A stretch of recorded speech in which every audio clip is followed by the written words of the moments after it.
So today we shall be starting off with set theory.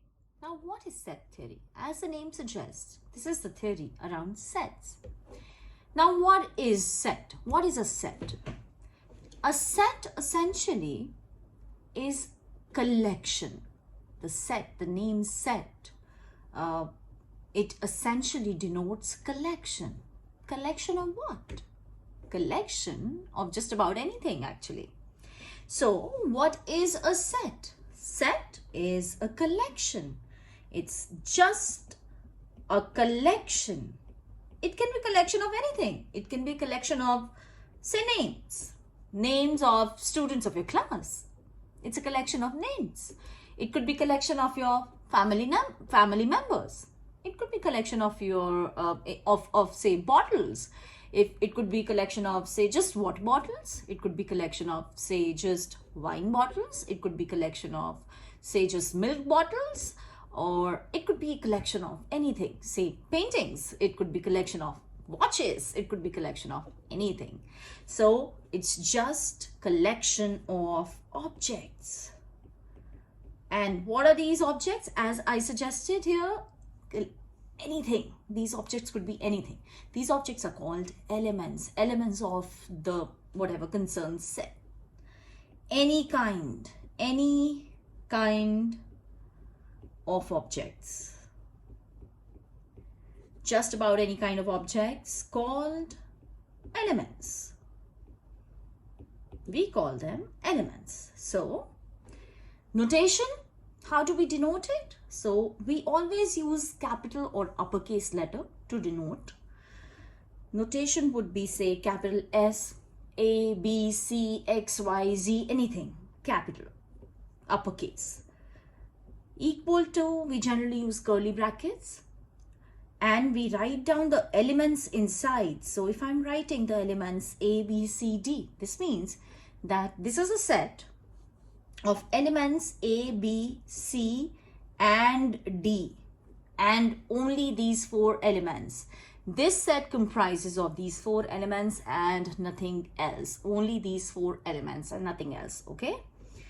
So that's what is a set. More common examples. Examples could be, say, menu at any restaurant. So you go to a restaurant, you get a menu. You can have a vegetarian menu, you can have a non-vegetarian menu, you can have a vegetarian menu would consist of certain dishes. You will have a set of dishes. Within that, there will be a feasible set of dishes which out of which you will make your choices. So the feasible, say for me, it would be a vegetarian menu and it would consist of feasible set, say, vegetarian pizza, veg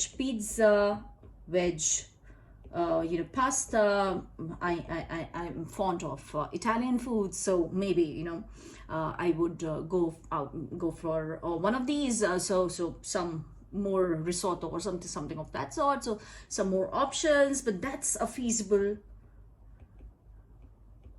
a feasible set for me. Vegetarian options out of Italian options. So that's a feasible set of options for me. Now, what is interesting in here is the ordering of the listing actually doesn't make any difference. What is written first and what is written second, it will not make any difference, right? So the order of the listing does not matter at all. Feasible set remains the same even if the order is changed.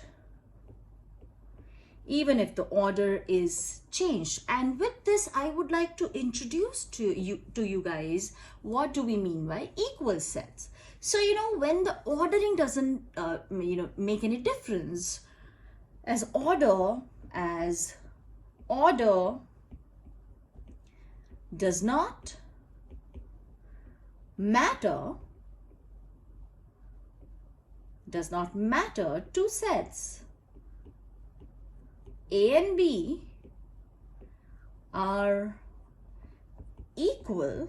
I can say that they're equal if each element of A is an element of B and vice versa, that is, and each element of B is an element of A as well. Isn't that so? Because the ordering doesn't make any difference. So if I look at the set 1, 2, 3 and 3, 2, 1, would you say that the two sets are different? Absolutely no, because both the sets actually contain the same. Similarly, if you take the set 1, 1, 2, 3 and 1, 2, 3, do you think the two sets are different? Absolutely not. They both are exactly the same. Why are they same? Because both the set consist of exactly the same entries. Whatever is in A is in B. Whatever is in B is in A. So both are absolutely equal sets. Okay. So we would say A is equal to B. So ordering doesn't matter, and that's how you see whether the two sets are equal or not. Mathematically, how you check for it, I will teach you that later. But this is what is conceptually two sets being equal. Now, in terms of sets, the sets could be finite or infinite.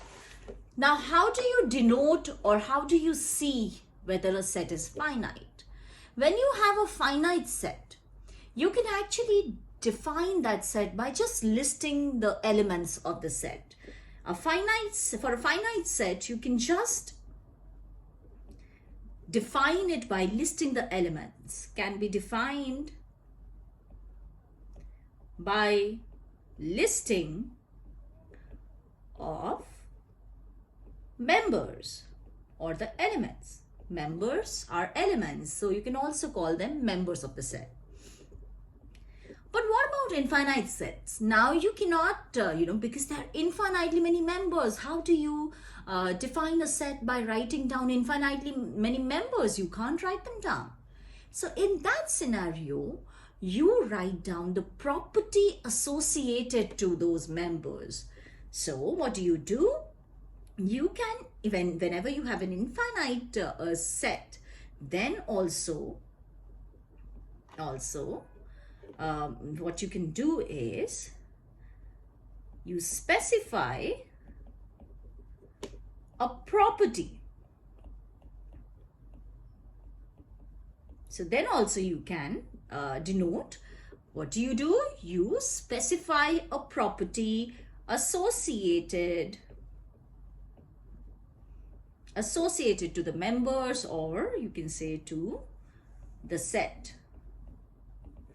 For example, now try to understand this carefully. For example, very important for students of economics, budget sets. So suppose you have two goods, X and Y, that can be bought at prices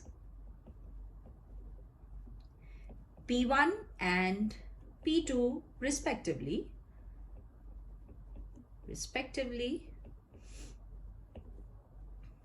So a consumption bundle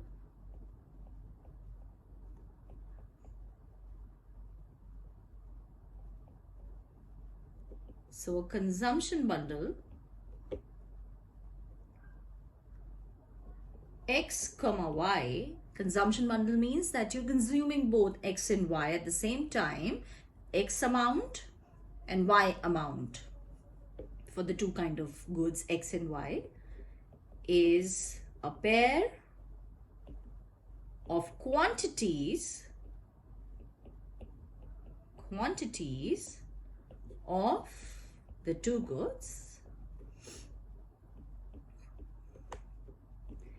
Its value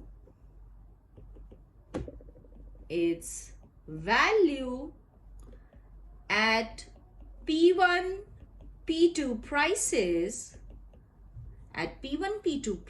its value is P1 times X plus P2 times Y. This is how much you will have to spend in order to consume X amount and Y amount, because the price for X amount will be you have to, for each unit you are you have to pay P1, and for each unit of second kind you have to pay P2.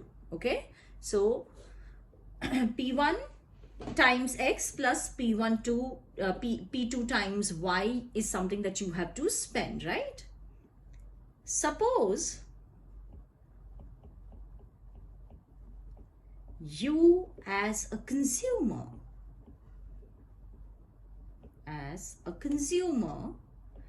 have an amount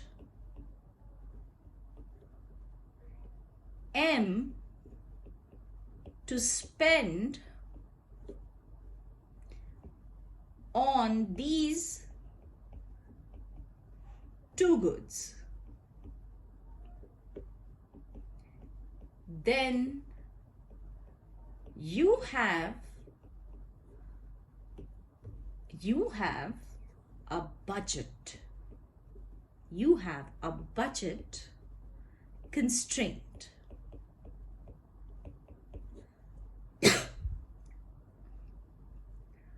That is P1 times X plus P2 times Y will have to be less than or equal to this amount M that you have. Because you cannot go beyond M. You have M amount of money. You cannot go beyond that. You don't have that much money, right? As you cannot spend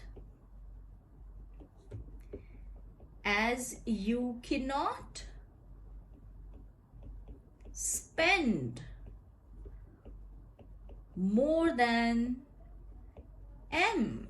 That's your budget. You cannot go beyond that. You don't have the money to go beyond that. So hence, you have a budget set. This is what is called a budget set. So budget set is the set of all X comma Y's, that is your consumption bundles, whatever a consumption bundle you can have, all the combination of quantities that you can buy, which would be, within your budget. That is, within your budget means satisfying the inequality P1 times X plus P2 times Y being less than or equal to M, where X is also positive and Y is also positive. X is also positive and Y is also positive. Both are positive.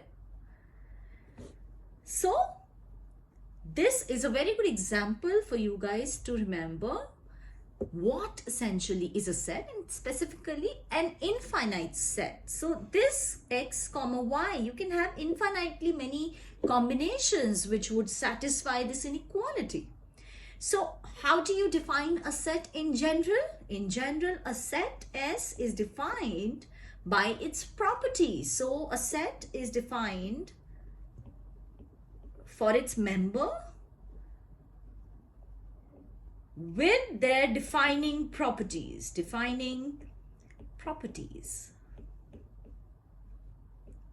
So when you cannot finitely list the members, then you define the properties and define a set.